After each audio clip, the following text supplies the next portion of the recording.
तर नमस्कार स्वामी भक्तांनो, आज हा मंत्र तुमच्यासाठी खूप लाभदायक ठरणार आहे। जर तुम्हाला खूप पैशाची गरज असली, जर तुमच्या घरामध्ये कोणी सतत आजारी पडत असलं, तुम्हाला साडेसाती लागलेली असेल, तुम्हाला जर तुमची दारिद्र्य मुक्त व्हायचं असेल, तर हा मंत्र तुमच्यासाठी साक्षात अमृत ठरणार आहे। जर तुम्ही याला पूर्ण ऐकले तर, जर तुम्ही हा मंत्र या ठिकाणी निश्चितपणे पूर्णपणे श्रवण केला तर तुमच्या जीवनातील साडेसाती नक्की दूर होऊन तुमच्या घरामध्ये अफाट धनलाभ होईल। तुमच्या घरामध्ये पैशाला कधीच कमतरता भासणार नाही। जर तुमच्या घराला दारिद्र्य लागलेली असेल, जर तुमच्या पण घरामध्ये कोणी ना कोणी सतत आजारी राहत असत तर तुमच्या पण घराला दारिद्र्य लागली, आता हीच दारिद्र्य फक्त या मंत्राच्या साह्याने निसटून जाणार आहे आणि तुम्ही पण एक लखपती, करोडपती आणि सुखशाली जीवनशाली तुमच्या पण जीवनामध्ये येईल आणि तुमच्या पण जीवनातला रस काहीतरी वेगळाच राहील। त्यामुळे हा मंत्र खूप कामीचा आहे। हा मंत्र जितका कामीचा आहे तितकाच सुंदर पण आहे। या मंत्राचे जसे शब्द तुमच्या कानावर पडतील तसा तुमचा शब्द पण कान पण मंत्रमुग्ध होतील। हा मंत्र काय मामूली मंत्र नाही आणि या मंत्राला तुम्ही कदापि हलक्यात घेऊ नका। ज्यांनी या मंत्राला हलक्यात घेतलेले आहे त्यांचे आयुष्य पूर्णपणे बदलून गेलेले आहे। जर तुम्हाला तुमचे आयुष्य बदलायचे आहे तर हा मंत्र पूर्ण नक्की ऐका। तुमच्या आयुष्यामध्ये अनेक बदल फक्त हा मंत्र घडून आणू शकतो। हा काय मामूली मंत्र नाही, हा मंत्र साक्षात स्वामी माऊलींचा चमत्कारी मंत्र आहे। त्यामुळे या मंत्राला तुम्ही कदापि हलक्यात घेऊ नका। हा मंत्र इतका सुंदर आणि सुशाल मंत्र आहे की या मंत्राला जो कोणी ऐकतो, जो कोणी श्रवण करतो त्याचं आयुष्य बदलून जातं। त्याच्या आयुष्यामध्ये नवीन ऊर्जा निर्माण होती, त्याच्या आयुष्यामध्ये नवीन ऊर्जा निर्माण होईल। त्याच्या आयुष्यामध्ये धनाला कधी कमतरता भासत नाही, त्याच्या आयुष्यामध्ये दारिद्र्य कधी त्याला मिळत नाही। दारिद्र्यापासून तो वंचित राहतो, तो दारिद्र्याच्या दिशेने उलट्या दिशेने जातो। जर तुम्हाला पण वाटत असेल की दारिद्र्य लागलेली आहे, तुम्हाला पण दारिद्र्य लागलेली असं वाटत असेल, तुमच्या घरामध्ये तुम्हाला सुख मिळत नसेल, तर हा मंत्र साक्षात तुमच्यासाठी स्वामी समर्थ महाराजांनी टाकलेला आहे। हा मंत्र अर्धवट ऐकू नका, पूर्ण ऐका। पूर्ण ऐकल्यावरच याचा फायदा होणार। मंत्र काय साधा मंत्र नाही, मंत्र खूप चमत्कारी मंत्र असणार आहे। त्यामुळे पूर्ण बघा, अर्धवट काय बघू नका, वेड्यापणा करू नका, स्वामींना वेड्यात काढू नका। मंत्र देखील पूर्ण ऐका, तेव्हाच चमत्कार होणार, अर्धवट ऐकल्यावर नाही होणार। म्हणून मंत्र पूर्ण ऐकणं अतिशय आवश्यक आहे। तर चला वळूया त्या मंत्राकडे। मंत्र ऐकण्यापूर्वी तुम्ही जर या यूट्यूब चॅनलवर नवीन असाल तर लगेच सबस्क्राईब करून टाका, कारण की हे चॅनल स्वामी महाराजांचे आहे आणि तुम्ही कट्टर भक्त आहात। तर चला बोलूया त्या मंत्राकडे। कमेंटमध्ये श्री स्वामी समर्थ नाव टाईप करायला अजिबात विसरू नका। तर चला करूया तो चमत्कारी तीव्र तीक्ष्ण मंत्र, करूया तुमची गरिबी साडेसाती दूर। ओम नमो श्री स्वामी समर्थ देवाय, नकाराक ऊर्जा नाशाय नमः। ओम नमो श्री स्वामी समर्थ देवाय, नकारात्मक ऊर्जा नाशाय नमः। ओम नमो श्री स्वामी समर्थ देवाय, नकारात्मक ऊर्जा नाशाय नमः। ओम नमो श्री स्वामी समर्थ देवाय, नकारात्मक ऊर्जा नाशाय नमः। ओम नमो श्री स्वामी समर्थ देवाय, नकारात्मक ऊर्जा नाशाय नमः। ओम नमो श्री स्वामी समर्थ देवाय, नकारात्मक ऊर्जा नाशाय नमः। ओम नमो श्री स्वामी समर्थ देवाय, नकारात्मक ऊर्जा नाशाय नमः। ओम नमो श्री स्वामी समर्थ देवाय, नकारात्मक ऊर्जा नाशाय नमः। ओम नमो श्री स्वामी समर्थ देवाय, नकारात्मक ऊर्जा नाशाय नमः। ओम नमो श्री स्वामी समर्थ देवाय, नकारात्मक ऊर्जा नाशाय नमः। ओम नमो श्री स्वामी समर्थ देवाय. नकारात्मक ऊर्जा नाशाय नमः. ओम नमो श्री स्वामी समर्थ देवाय. नकारात्मक ऊर्जा नाशाय नमः. ओम नमो श्री स्वामी समर्थ देवाय. नकारात्मक ऊर्जा नाशाय नमः. ओम नमो श्री स्वामी समर्थ देवाय.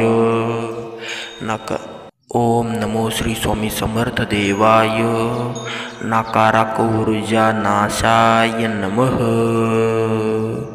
ओम नमो श्री स्वामी समर्थ देवाय. नकारात्मक ऊर्जा नाशाय नमः. ओम नमो श्री स्वामी समर्थ देवाय. नकारात्मक ऊर्जा नाशाय नमः. ओम नमो श्री स्वामी समर्थ देवाय. नकारात्मक ऊर्जा नाशाय नमः. ओम नमो श्री स्वामी समर्थ देवाय. नकारात्मक ऊर्जा नाशाय नमः. ओम नमो श्री स्वामी समर्थ देवाय. नकारात्मक ऊर्जा नाशाय नमः. ओम नमो श्री स्वामी समर्थ देवाय. नकारात्मक ऊर्जा नाशाय नमः. ओम नमो श्री स्वामी समर्थ देवाय.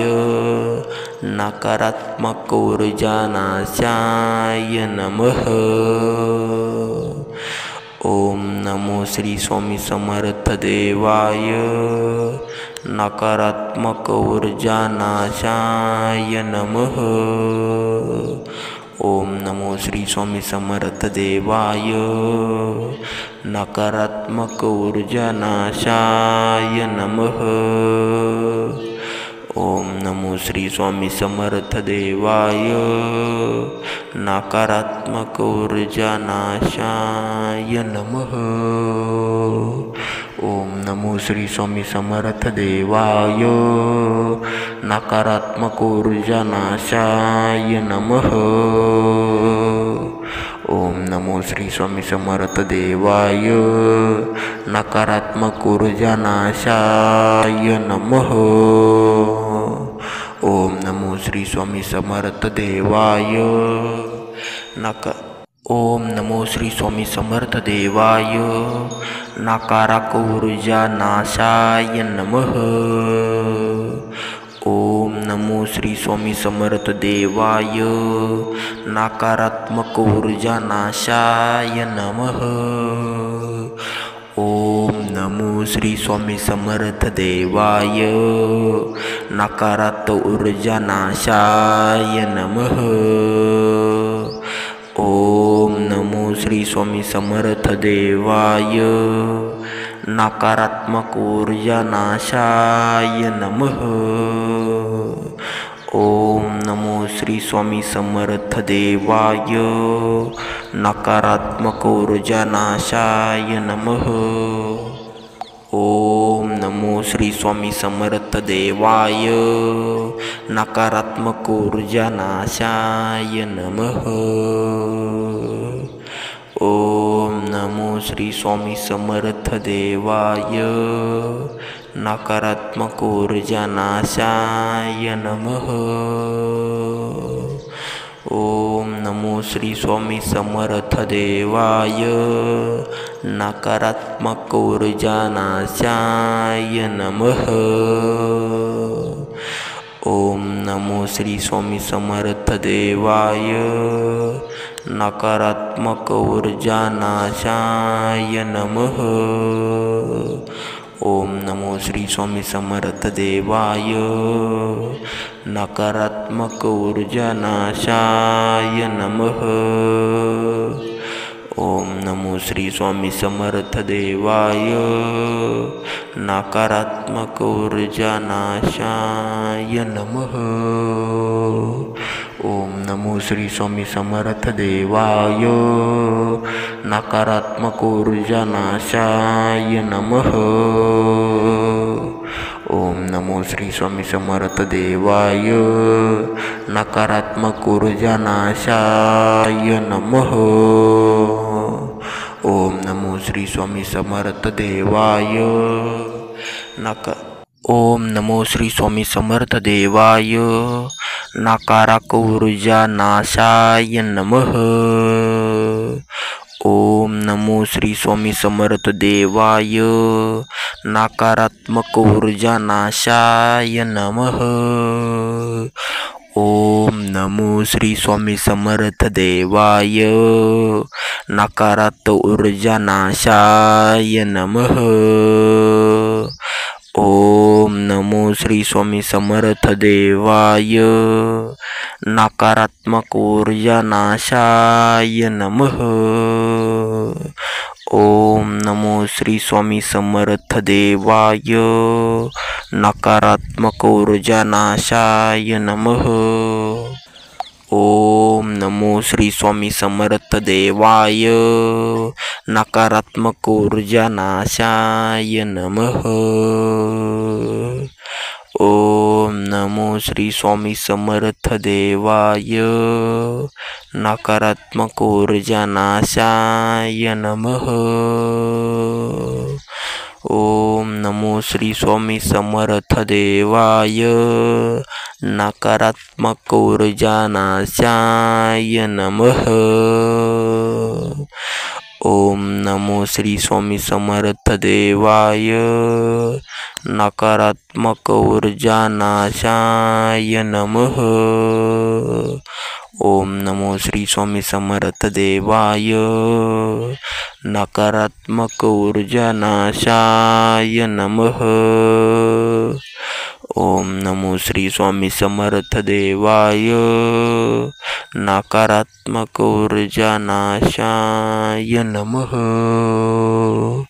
ओम नमो श्री स्वामी समर्थ देवाय. नकारात्मक ऊर्जा नाशाय नमः.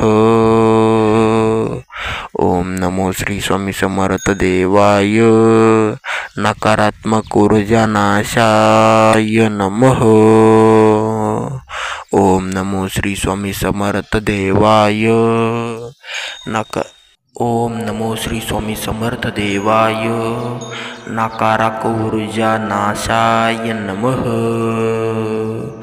ओम नमो श्री स्वामी समर्थ देवाय. नकारात्मक ऊर्जा नाशाय नमः. ओम नमो श्री स्वामी समर्थ देवाय.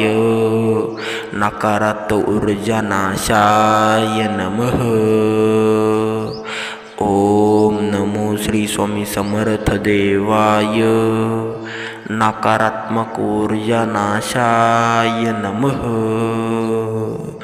ओम नमो श्री स्वामी समर्थ देवाय. नकारात्मक ऊर्जा नाशाय नमः. ओम नमो श्री स्वामी समर्थ देवाय. नकारात्मक ऊर्जा नाशाय नमः. ओम नमो श्री स्वामी समर्थ देवाय. नकारात्मक ऊर्जा नाशाय नमः. ओम नमो श्री स्वामी समर्थ देवाय. नकारात्मक ऊर्जा नाशाय नमः. ओम नमो श्री स्वामी समर्थ देवाय. नकारात्मक ऊर्जा नाशाय नमः.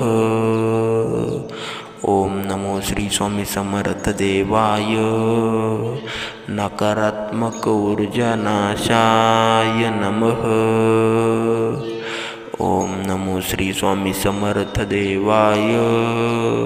नकारात्मक ऊर्जा नाशाय नमः. ओम नमो श्री स्वामी समर्थ देवाय. नकारात्मक ऊर्जा नाशाय नमः. ओम नमो श्री स्वामी समर्थ देवाय. नकारात्मक ऊर्जा नाशाय नमः. ओम नमो श्री स्वामी समर्थ देवाय.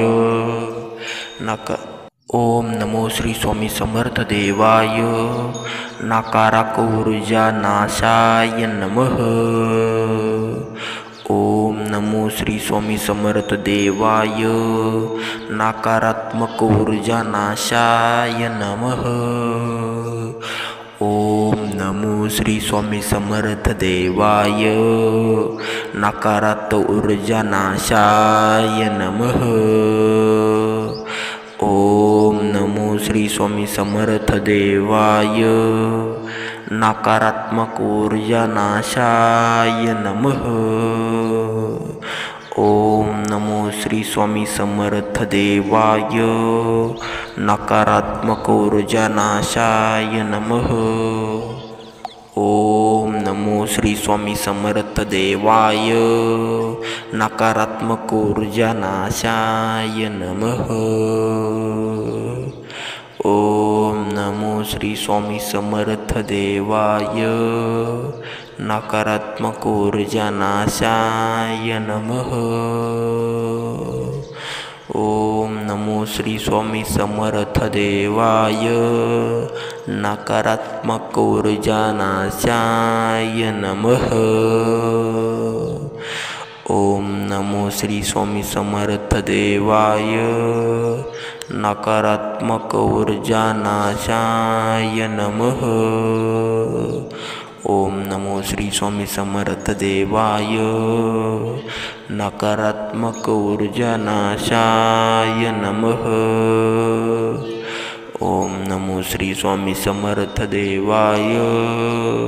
नकारात्मक ऊर्जा नाशाय नमः. ओम नमो श्री स्वामी समर्थ देवाय. नकारात्मक ऊर्जा नाशाय नमः. ओम नमो श्री स्वामी समर्थ देवाय. नकारात्मक ऊर्जा नाशाय नमः. ओम नमो श्री स्वामी समर्थ देवाय. ओम नमो श्री स्वामी समर्थ देवाय. नकारात्मक ऊर्जा नाशाय नमः. ओम नमो श्री स्वामी समर्थ देवाय. नकारात्मक ऊर्जा नाशाय नमः. ओम नमो श्री स्वामी समर्थ देवाय. नकारात्मक ऊर्जा नाशाय नमः. ओम नमो श्री स्वामी समर्थ देवाय. नकारात्मक ऊर्जा नाशाय नमः. ओम नमो श्री स्वामी समर्थ देवाय. नकारात्मक ऊर्जा नाशाय नमः. ओम नमो श्री स्वामी समर्थ देवाय. नकारात्मक ऊर्जा नाशाय नमः. ओम नमो श्री स्वामी समर्थ देवाय. नकारात्मक ऊर्जा नाशाय नमः. ओम नमो श्री स्वामी समर्थ देवाय. नकारात्मक ऊर्जा नाशाय नमः. ओम नमो श्री स्वामी समर्थ देवाय. नकारात्मक ऊर्जा नाशाय नमः. ओम नमो श्री स्वामी समर्थ देवाय. नकारात्मक ऊर्जा नाशाय नमः. ओम नमो श्री स्वामी समर्थ देवाय. नकारात्मक ऊर्जा नाशाय नमः. ओम नमो श्री स्वामी समर्थ देवाय. नकारात्मक ऊर्जा नाशाय नमः. ओम नमो श्री स्वामी समर्थ देवाय. नकारात्मक ऊर्जा नाशाय नमः. ओम नमो श्री स्वामी समर्थ देवाय. ओम नमो श्री स्वामी समर्थ देवाय. नकाराक ऊर्जा नाशाय नमः. ओम नमो श्री स्वामी समर्थ देवाय. नकारात्मक ऊर्जा नाशाय नमः. ओम नमो श्री स्वामी समर्थ देवाय. नकारात्मक ऊर्जा नाशाय नमः. ओम नमो श्री स्वामी समर्थ देवाय. नकारात्मक ऊर्जा नाशाय नमः. ओम नमो श्री स्वामी समर्थ देवाय. नकारात्मक ऊर्जा नाशाय नमः. ओम नमो श्री स्वामी समर्थ देवाय. नकारात्मक ऊर्जा नाशाय नमः. ओम नमो श्री स्वामी समर्थ देवाय. नकारात्मक ऊर्जा नाशाय नमः. ओम नमो श्री स्वामी समर्थ देवाय. नकारात्मक ऊर्जा नाशाय नमः. ओम नमो श्री स्वामी समर्थ देवाय. नकारात्मक ऊर्जा नाशाय नमः. ओम नमो श्री स्वामी समर्थ देवाय. नकारात्मक ऊर्जा नाशाय नमः. ओम नमो श्री स्वामी समर्थ देवाय. नकारात्मक ऊर्जा नाशाय नमः. ओम नमो श्री स्वामी समर्थ देवाय. नकारात्मक ऊर्जा नाशाय नमः. ओम नमो श्री स्वामी समर्थ देवाय.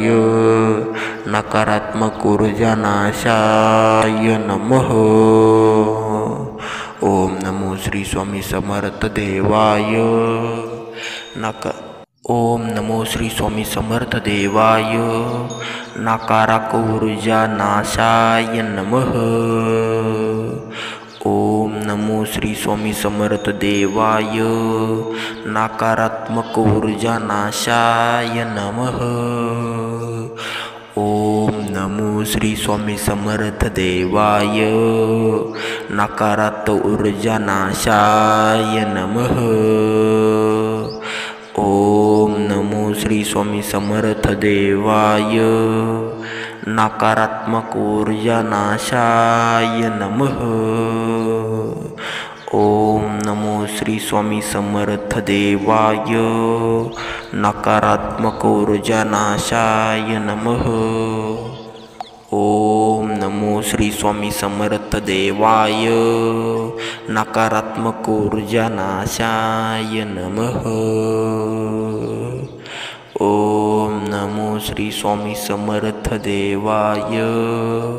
नकारात्मक ऊर्जा नाशाय नमः.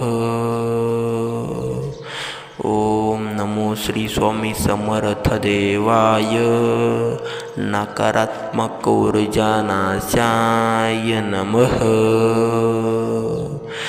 ओम नमो श्री स्वामी समर्थ देवाय.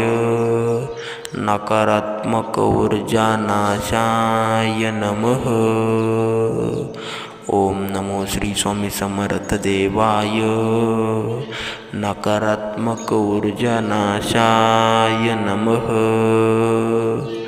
ओम नमो श्री स्वामी समर्थ देवाय. नकारात्मक ऊर्जा नाशाय नमः. ओम नमो श्री स्वामी समर्थ देवाय. नकारात्मक ऊर्जा नाशाय नमः. ओम नमो श्री स्वामी समर्थ देवाय. नकारात्मक ऊर्जा नाशाय नमः. ओम नमो श्री स्वामी समर्थ देवाय. ओम नमो श्री स्वामी समर्थ देवाय. नकारात्मक ऊर्जा नाशाय नमः. ओम नमो श्री स्वामी समर्थ देवाय. नकारात्मक ऊर्जा नाशाय नमः. ओम नमो श्री स्वामी समर्थ देवाय. नकारात्मक ऊर्जा नाशाय नमः. ओम नमो श्री स्वामी समर्थ देवाय. नकारात्मक ऊर्जा नाशाय नमः. ओम नमो श्री स्वामी समर्थ देवाय. नकारात्मक ऊर्जा नाशाय नमः. ओम नमो श्री स्वामी समर्थ देवाय. नकारात्मक ऊर्जा नाशाय नमः. ओम नमो श्री स्वामी समर्थ देवाय. नकारात्मक ऊर्जा नाशाय नमः. ओम नमो श्री स्वामी समर्थ देवाय. नकारात्मक ऊर्जा नाशाय नमः. ओम नमो श्री स्वामी समर्थ देवाय. नकारात्मक ऊर्जा नाशाय नमः. ओम नमो श्री स्वामी समर्थ देवाय. नकारात्मक ऊर्जा नाशाय नमः. ओम नमो श्री स्वामी समर्थ देवाय. नकारात्मक ऊर्जा नाशाय नमः. ओम नमो श्री स्वामी समर्थ देवाय. नकारात्मक ऊर्जा नाशाय नमः. ओम नमो श्री स्वामी समर्थ देवाय. नकारात्मक ऊर्जा नाशाय नमः. ओम नमो श्री स्वामी समर्थ देवाय. ओम नमो श्री स्वामी समर्थ देवाय. नकारात्मक ऊर्जा नाशाय नमः. ओम नमो श्री स्वामी समर्थ देवाय. नकारात्मक ऊर्जा नाशाय नमः. ओम नमो श्री स्वामी समर्थ देवाय. नकारात्मक ऊर्जा नाशाय नमः. ओम नमो श्री स्वामी समर्थ देवाय. नकारात्मक ऊर्जा नाशाय नमः. ओम नमो श्री स्वामी समर्थ देवाय. नकारात्मक ऊर्जा नाशाय नमः. ओम नमो श्री स्वामी समर्थ देवाय. नकारात्मक ऊर्जा नाशाय नमः. ओम नमो श्री स्वामी समर्थ देवाय. नकारात्मक ऊर्जा नाशाय नमः. ओम नमो श्री स्वामी समर्थ देवाय. नकारात्मक ऊर्जा नाशाय नमः. ओम नमो श्री स्वामी समर्थ देवाय. नकारात्मक ऊर्जा नाशाय नमः. ओम नमो श्री स्वामी समर्थ देवाय. नकारात्मक ऊर्जा नाशाय नमः. ओम नमो श्री स्वामी समर्थ देवाय. नकारात्मक ऊर्जा नाशाय नमः. ओम नमो श्री स्वामी समर्थ देवाय. नकारात्मक ऊर्जा नाशाय नमः. ओम नमो श्री स्वामी समर्थ देवाय. नकारात्मक ऊर्जा नाशाय नमः. ओम नमो श्री स्वामी समर्थ देवाय.